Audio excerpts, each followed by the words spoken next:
Alma, hadir Bu. Adil, Hadir Bu. Nazwa, Hadir Bu. Gibbs, Hadir Bu. Elisa, hadir Bu. Anissa, hadir Bu. Hadir semua ya hari ini? Iya Bu. Alhamdulillah.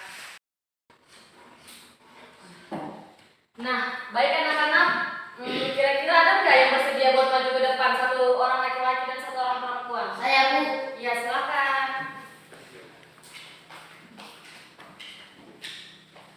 Nah, anak-anak, ibu mau tanya nih, apa sih perbedaan antara Gibbs dan Elisa? Jenis kelamin Bu. Ya, pintar Alma. Silakan duduk kembali. Jadi anak-anak, tujuan pembelajaran kita pada hari ini itu adalah agar kita mampu mengetahui dan menyebutkan serta menjelaskan apa sih fungsi dan struktur dari alat reproduksi baik wanita maupun pria. Nah, baiklah anak-anak, langsung saja kita masuk pada materi kita pada hari ini, yaitu mengenai struktur dan fungsi sel penyusun jaringan pada sistem reproduksi. Nah, ibu mau kasih lihat gambar nih. Kalian tahu nggak ini gambar apa anak-anak? Tahu ya Bu. Ya, ini merupakan suatu gambar dari alat reproduksi dari seorang pria. Nah, alat reproduksi pria itu dibagi menjadi dua bagian organ, yaitu organ luar dan organ dalam. Nah, di mana organ luar itu merupakan organ yang tersimpan atau terletak di luar tubuh dan dapat diamati secara langsung. Nah, sedangkan contohnya itu seperti penis dan skrotum. Sedangkan untuk organ dalam yaitu organ yang terletak di dalam tubuh dan yang dapat diamati secara langsung. Contohnya itu seperti uretra, epididymis, dan testis.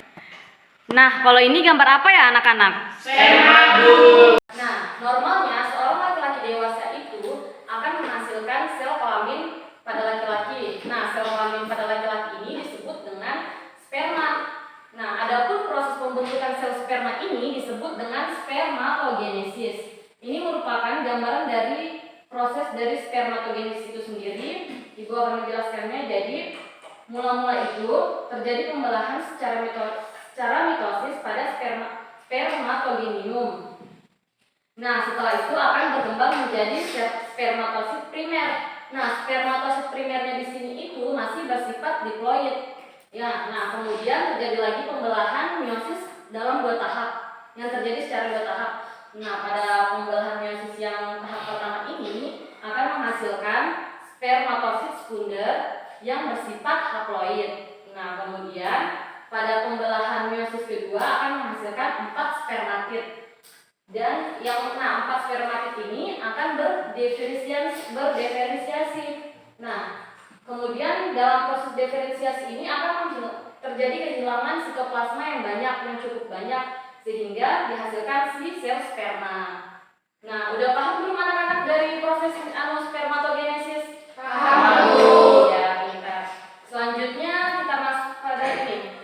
Ini merupakan gambar sel sperma, di mana sel sperma ini terbagi menjadi 3 bagian.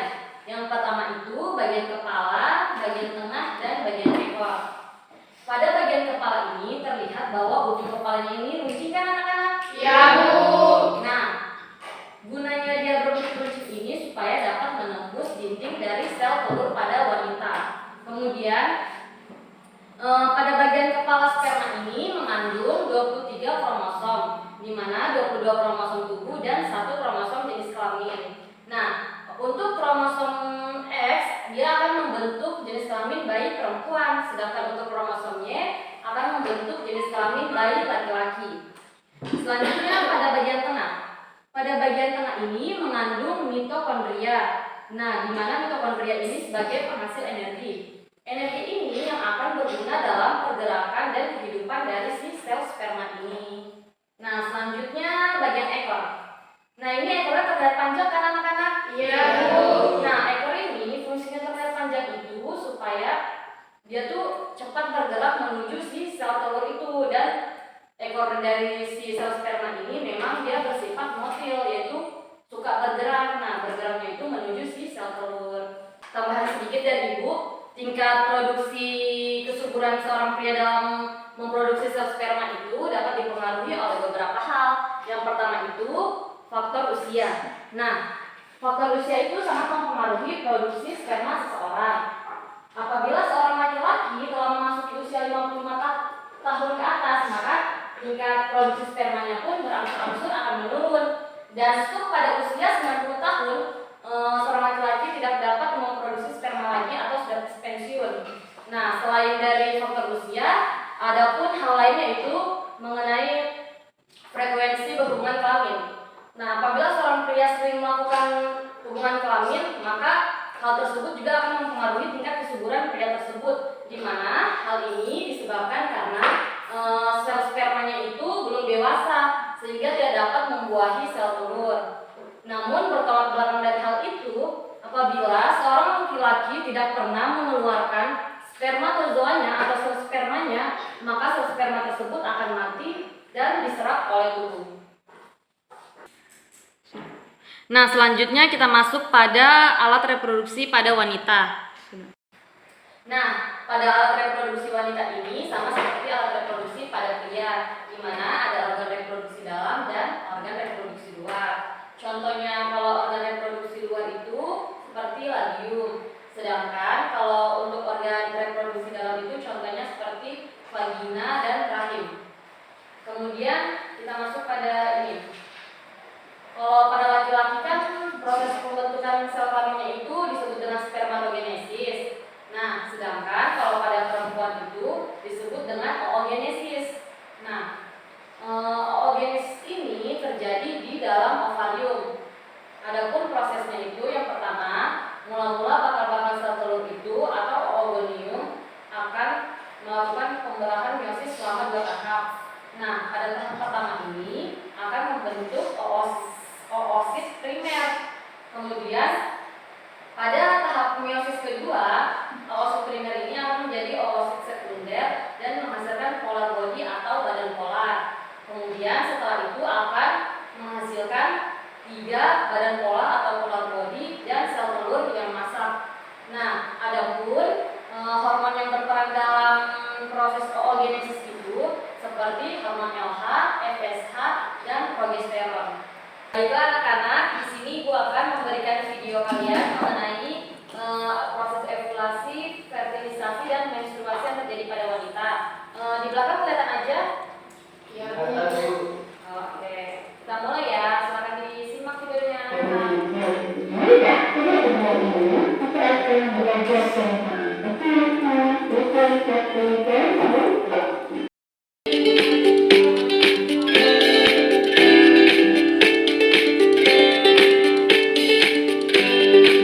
Audio Jungle.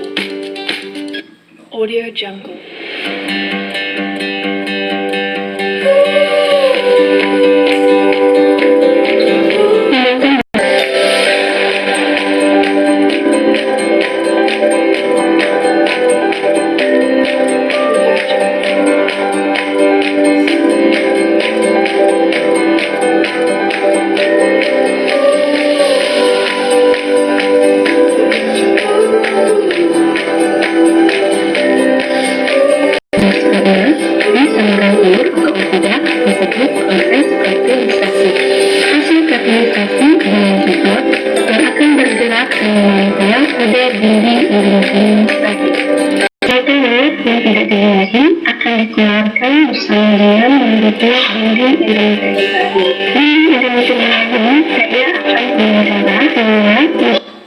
FSH atau follicle stimulating hormone mengalami penurunan secara drastis.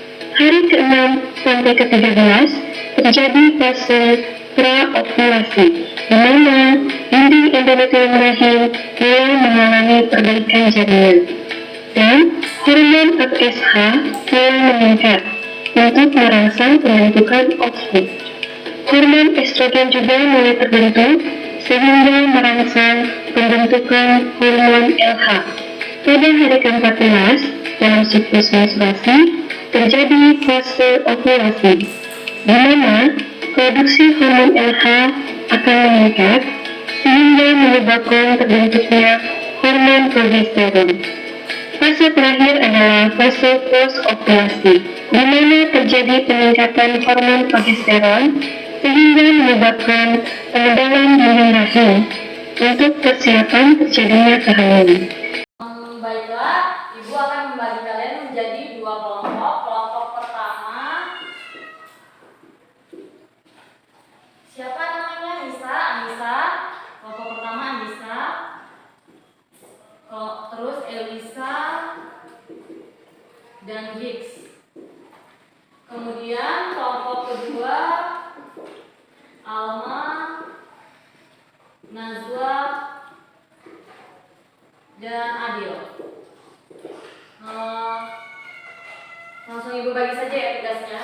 Ini tugasnya untuk kelompok pertama dan ini untuk kelompok kedua. Satu orang perwakilan kelompok bisa maju ke depan untuk mengambil nomor urut kalian.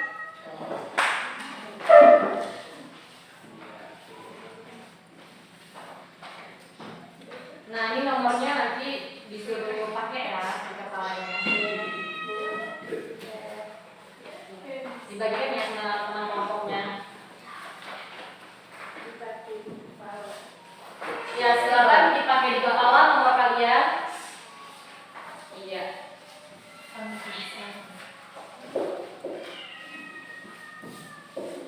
Nah, cara mainnya itu seperti ini anak-anak. Kalian, Ibu akan berikan waktu selama 30 menit untuk mengerjakan bahan diskusi yang telah Ibu berikan. Kemudian, setelah 30 menit itu, Ibu akan panggil secara random atau acak nomor urut kalian, nomor kepala kalian dari perwakilan masing-masing kelompok. Misalnya nanti untuk kelompok 1 Ibu minta nomor 2, jadi semua kelompok itu harus siap. Nah, nanti nomor yang dipanggil itu akan maju ke depan untuk mempresentasikan atau menyimpulkan hasil dari tugas diskusi yang kalian kerjakan. Apakah kalian paham? Paham. Baik, silakan dikerjakan. Mungkin bisa bergabung dengan kelompoknya.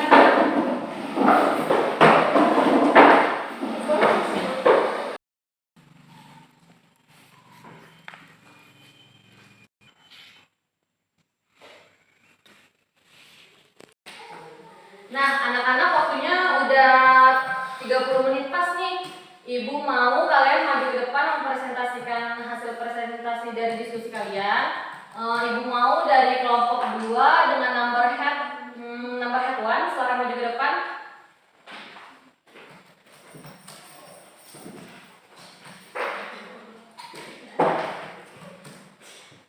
Assalamualaikum warahmatullahi wabarakatuh. Waalaikumsalam warahmatullahi wabarakatuh. Terima kasih atas kesempatan yang diberikan kepada kelompok kami. Saya perwakilan dari kelompok 2 akan mempresentasikan hasil diskusi kami. Adapun pada gambar ini, kandung kemih, lubang penis, saluran telur, sama vulva. Lanjut. Organ produksi pada pria. Kandung kemih penyimpanan urin, berfungsi untuk penyimpanan urin. Uretra berfungsi untuk saluran kelamin dan pembuangan urin. Selanjutnya organ reproduksi pada wanita. Vulva berfungsi untuk pelindung vagina. Vagina berfungsi untuk mengeluarkan urin. Ya, oke, beri aplaus dulu untuk kelompok 2 anak-anak. Selanjutnya kelompok 1 Ibu mau dengan nomor head. Tuh, silakan maju ke depan.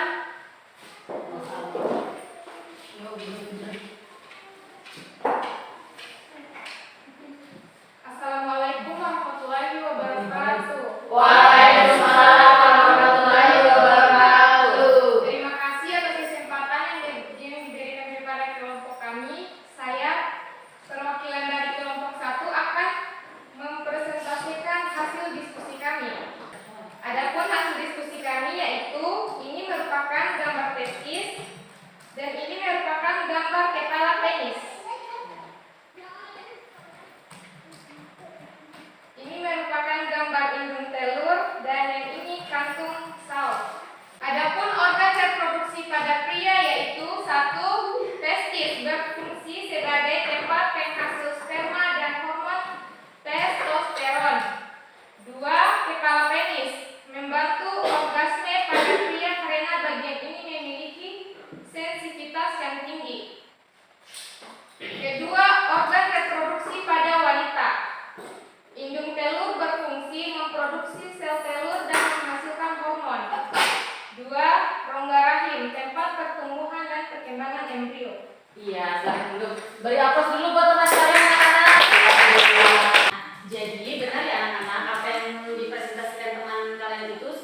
sudah benar.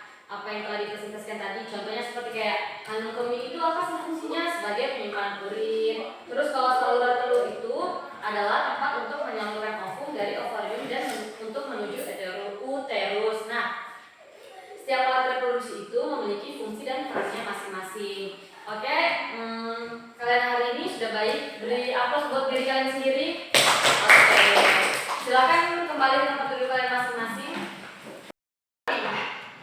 Baiklah anak-anak, pembelajaran kita pada hari ini cukup sampai di sini dulu. Ketua kelas mungkin boleh pimpin doa dulu. Siap. 1, 2, 3. Daripada